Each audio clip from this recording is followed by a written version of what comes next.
worried about the Rakhine Kingdom being destroyed and their proud history being wiped out. So we asked them, if it's the Burmese government that are the threat, why are you not directing your attention towards them? And they said, well, whatever we do, the Burmese government remind us that it's the Muslims that are our problem. So we redirect towards the Muslim population. So that they feel like they're stuck between both and they're being directed towards the Rohingya by the Union government. Zani, you have a comment? I think this is a $6 million question no one's raising and no one's addressing. And I think that unless we understand the triangular ethnic divide and rule politics in Rakhine, we will not understand. They're not simply persecuted because they're Muslims, or they're not simply persecuted because they are Bengali claiming to be Rohingyas. They are persecuted for a variety of reasons, and those reasons have evolved over time. And not only have the strategies of the government have evolved, but have the justifications have evolved. And it started with a personal, essentially. Ne Win had to back down in 1978 when his policies, Nagamin King Dragon operation was launched. Yeah? It only involved 200 officials, interagency operation, all from central government, and launched in February 1978, 11th February, that was the date it was launched. And the reason was Ne Win's policies turned decidedly racist. Yeah? And he purged, in the first 10 years of his Revolutionary Council government, he cleansed the army, he cleansed the upper echelon of the government. Before there were Christians, there were Jews, there were non-Burmese and Buddhists there. It's a dictator's whim when it's switched. Yeah, that's why, this is the guy who ordered the entire country to switch from left lane driving to right lane driving within 24 hours because his astrologer advised him, in the face of communist onslaught supported by the Beijing, he needed to do something to, in quotes, preempt future communist victories. So defeating the left, meaning like a switch, the left lane driving to right lane driving. So when Ne Win succeeded in terrorizing the Rohingya population in 1978, in a situation, just like today, we're talking about 8,000 people, 150,000 people maximum today, yeah, fleeing the country. Then we're talking about 250,000 in 1978. Within 3 months, from February to May, 250,000 Rohingyas were driven out. Yeah. Some were killed, some were terrified, and some were panicked run. At the time, the Prime Minister of Bangladesh was named Zia Rahman. He was also a militarist himself. So Ne Win's foreign minister was summoned to Dhaka, and essentially on the sideline of a nice diplomatic meeting told him that you take them back. We just came out of civil war, we've got a lot of arms, and we cannot afford to have these people. These are your people, they were born there. And if you don't take them back, we have no choice but to arm them. Ne Win had to back down. That is, the 1982 citizenship law was a direct result of Ne Win having to back down from the terror campaign, and he turned to legalization of his persecution. And why did Ne Win turn against Rohingya? Well, he was turning racist in terms of his outlook, and also militarily, because Bangladesh was a new country, yeah, and he started to feel Bangladesh could be a threat to Burmese military security. So having a single geographically demarcated Muslim community of all 16 or 17 different Muslim communities across the country posed a major threat. And Rohingyas are the only Muslim group in the country that had its own administrative region, but they were never under Rakhine or civilian administration because they had been, from independence onward, considered a national security threat. They had been always under military administration, straight from general staff. So they were persecuted for a number of years. Finally, now it has become a strategic convenience, to stoke the racial hatred towards Rohingya, then the discourse, the popular discourse is diverted from the issues that really matter to the country: democratization, revenue sharing, conservation, to hating what we call like kotokala, like it's a double nigger. That is the situation. So there are multiple justifications, evolving strategies, and evolving motives. Unless we expose and explain this the situation, we can keep on documenting, and because we have to have a meta-narrative.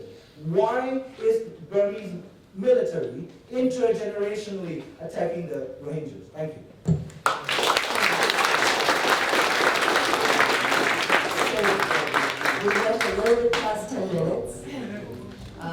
I would like to just take advantage of the fact that I'm sitting here to give one last opportunity to the panel to respond to the question I asked at the beginning, which relates to the fact that we're sitting, not coincidentally, in Norway.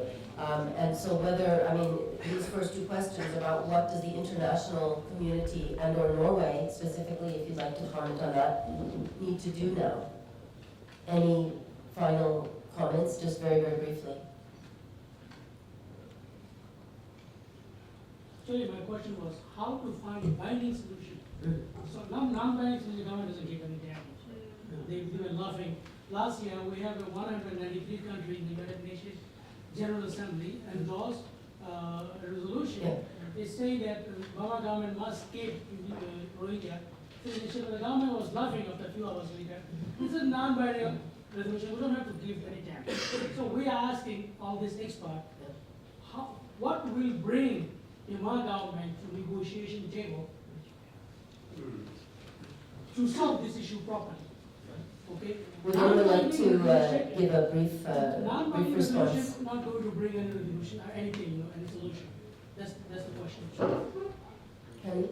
I think there are a number of things. I think that the issue of sanctions and boycotts came up earlier today. I think that whole question could be revisited. There was an argument that sanctions were ended too early. It seems that governments who are supporting the Myanmar regime are doing so without serious conditions, without following up any conditions that might be applied to them. So I think then we rely on governments to make those decisions. I think we have to think about what we do, and the way we pressure our governments. And I think it's beholden on us in, say, the UK to put pressure on the British government in its dealings with Myanmar, for the Norwegians to hold their governments to account. Equally, whatever country you are in, is to put pressure on your own government in their dealings with Myanmar, Burma. And I think the other thing that we are trying to initiate, and we're finding it very difficult to get funding for, is a People's Tribunal.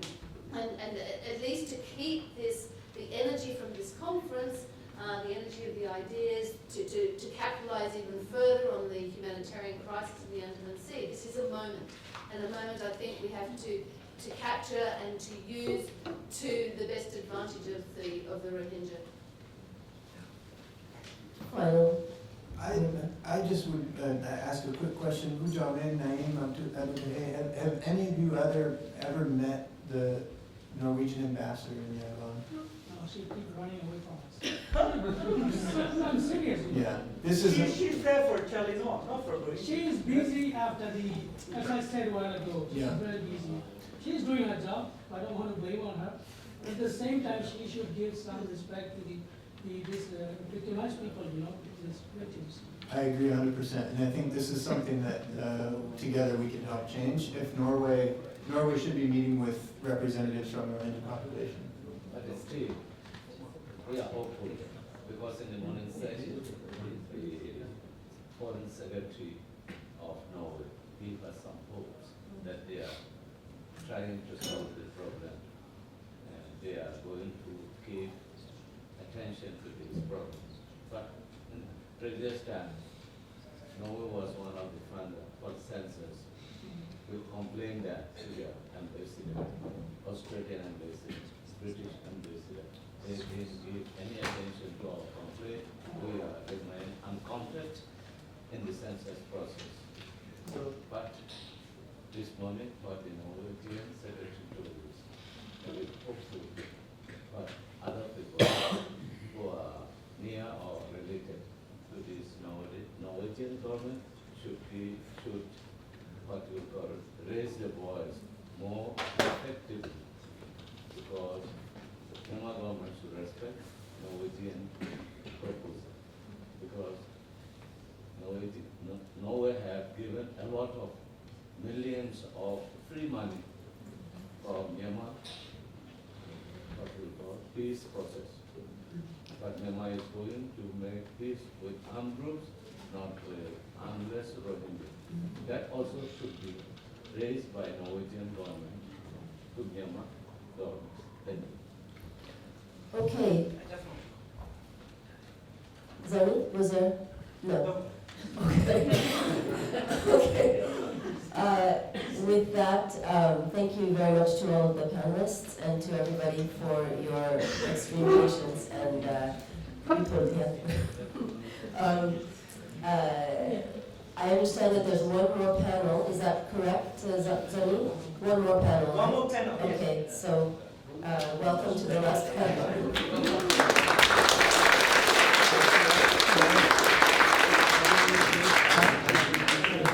Okay, please stay for a good cause.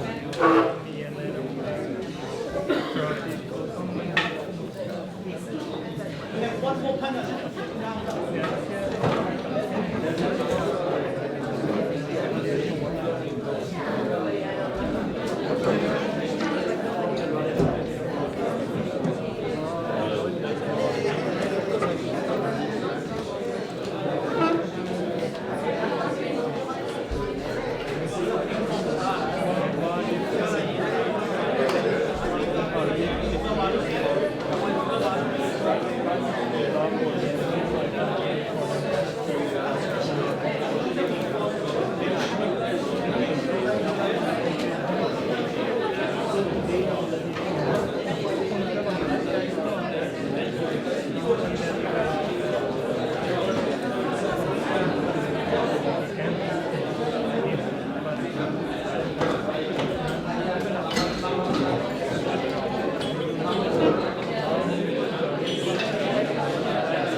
Hello?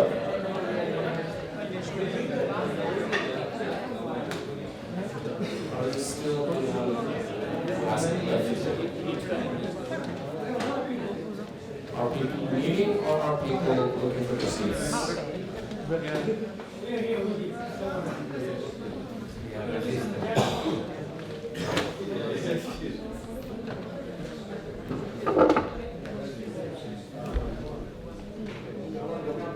Hello, everyone. Hello. Please start. I work as an advisor at the Oslo Center for Peace and Human Rights. We are a small organization working primarily with democracy assistance. The organization was founded by former Prime Minister Mr. Bondevik, who held a keynote speech earlier today. Due to his engagement in Burma, we are also engaged in Burma, and that's the reason why we're here today as well. So thanks to everyone that is still here on this last session, slightly delayed, I assume. I hope that you will bear with me and this distinguished panelist for maybe 20, 25, 30 minutes. Maybe you can do it slightly faster and then also have time to a few comments and questions. But I'll just leave the floor to Samantha Reynolds. She's Senior Advisor on Human Rights in Refugees International in USA. Her headline is an international human rights perspective on Rohingya persecution, looking at the challenges and the opportunities. So the floor is yours. Good evening, everyone. I just wanted to say thank you as well for having me here today and over the next few days, and also for letting me present some of my own perspectives on what's going on with the Rohingya in Myanmar in particular. I've been asked today, as you said, to speak about some of the opportunities and challenges that face us as an international community, as activists and advocates around the world. And to figure out how to have positive policy and political engagement on what are mass atrocities, ethnic cleansing, obviously widespread human rights violations. There are many points I'd love to make, but in the interest of brevity, I'm going to stick to 3. First, there has been lots of talk today and a lot of talk in general when I speak to members of the diplomatic community about partnering with the government of Myanmar.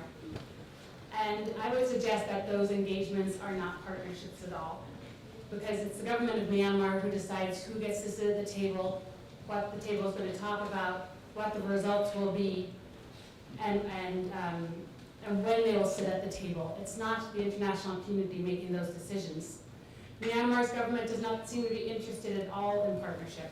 It's an authoritarian government that maintains near total control of those inside the country and apparently those outside the country as well. And it's not that hard to see. In this new world of 24-hour social media citizen journalism, the government has learned to erase the Rohingya slowly and without much explicit violence, and that's smart.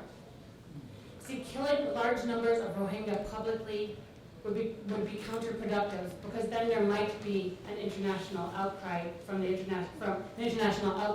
that would be sustained and perpetuated. But that's not the case. The government is playing this, I say this in a very cynical way, smart, by using these tactics of slow genocide. So the Rohingya suffer quietly, their wounds are hidden away, and their destruction becomes ever closer. Instead of imposing rule of law and accountability in Rakhine State, the government has enforced a policy of segregation and isolation. This is not moral leadership, and this is not good governance, and will never be a recipe for reconciliation and reintegration in Rakhine. So we must call it what it is: the intentional exclusion of an entire group of people. If we admit this reality, it creates opportunities for Rohingya people, advocates, academics, and researchers. I think that covers most of us in the room. We are under no obligation to walk into settings with our own elected officials and under the pretense that improvements will be possible if the conversations would just get more productive. We can call out our elected and appointed leaders and challenge them to, excuse my language, cut the crap, if you will, and impose accountability for the mass atrocities the government of Myanmar is committing against the Rohingya people, by articulating and following through with real consequences, which do not exist right now. These could be in the form of diplomatic suspensions, visa bans, the reimposition of strategic sanctions, and the direct intervention of Ban Ki-moon. And all of these ideas have been brought up today already. We could also look at using regional courts and international courts that could charge some of the masterminds, both at the national and the state level, who are involved in ethnic cleansing, among other things. I think we know that it's unlikely that that we'll be able to pass something in the UN that it won't be vetoed. There's just, unfortunately, the Security Council has a pretty strong element of veto involved, and that's just the reality. But that doesn't mean that we shouldn't be trying to do that, because of course, even in trying, we're organizing ourselves, among ourselves, we're coming up with a coordinated strategy for ourselves as advocates, academics, researchers again. So I hope we do pursue international engagement with the UN. Which brings me to my second point. The UN leadership is miserably failing the Rohingya people, and they should know better. In the most recent example, just yesterday, the regional coordinator / humanitarian coordinator, that's the person who's the head of UNDP usually in the country, released a statement on behalf of the UN leadership in Myanmar. So this was on behalf of the Special Envoy, Nambiar, on behalf of the RCHC, the regional coordinator, as well as leaders of agencies, UN agencies there. And she congratulated the Myanmar for rescuing boats that were out on the sea, and for recently improving the situation for the Rohingya in Rakhine State. Currently, the leadership of the UN doesn't realize that a persecutor from which people are fleeing shouldn't be the actor picking them up and determining whether they should be able to stay, or indeed whether they should be able to have any protection at all. At the minimum, they should be demanding that the UN is on those ships, or whatever the government of Myanmar is using, to do the screening and evaluation of people. But that hasn't been discussed at all. And why is the UN congratulating Myanmar for pushing out and then pulling back the Rohingya to Myanmar without any protection of their human rights? The regional coordinator, the RCHC, also asserted that the government is now helping Rohingya to return to their places of origin and is assisting with, in quotes, livelihood enhancement, health, and education. She made no statement of criticism and no effort whatsoever to hold the government responsible for pushing people out in the first place.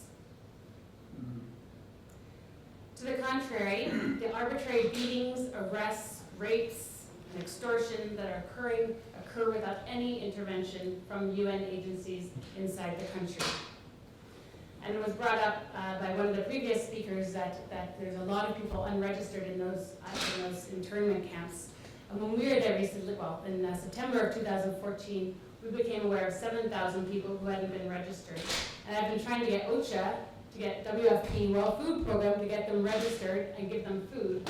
And there's all kinds of administrative, bureaucratic hurdles and no urgency whatsoever to make sure that these people have food 3 years later. This also bad in March when when members of the Rakhine community, when a mob attacked INGO, and UN offices and caused millions of dollars of damage, the UN blamed themselves. They said, actually, this is our fault. We probably do look like we're biased. We haven't done enough to make clear that we're not biased. Instead of saying, these people need to be arrested and criminally prosecuted for what happened. They made no attempt to have accountability and took the blame for what were criminal acts on behalf of members of the Rakhine community. And this was extremely demoralizing for many INGO staffers who were there at the time, who felt like they'd been sold out completely and that their own ability to provide protection had been compromised. We've seen this before. In 2012, the UN published an extensive internal investigation of its failure to protect Sri Lanka's Tamils in the last 6 months of the civil war. Secretary General Ban Ki-moon called the UN's failure a historic low point for the organization, and he put in place a new initiative that's called Human Rights Up Front to safeguard against this ever happening again. At the time, just as now, the UN as a whole was afraid that if it was to actually confront the government, that it would lose all access to internally displaced people.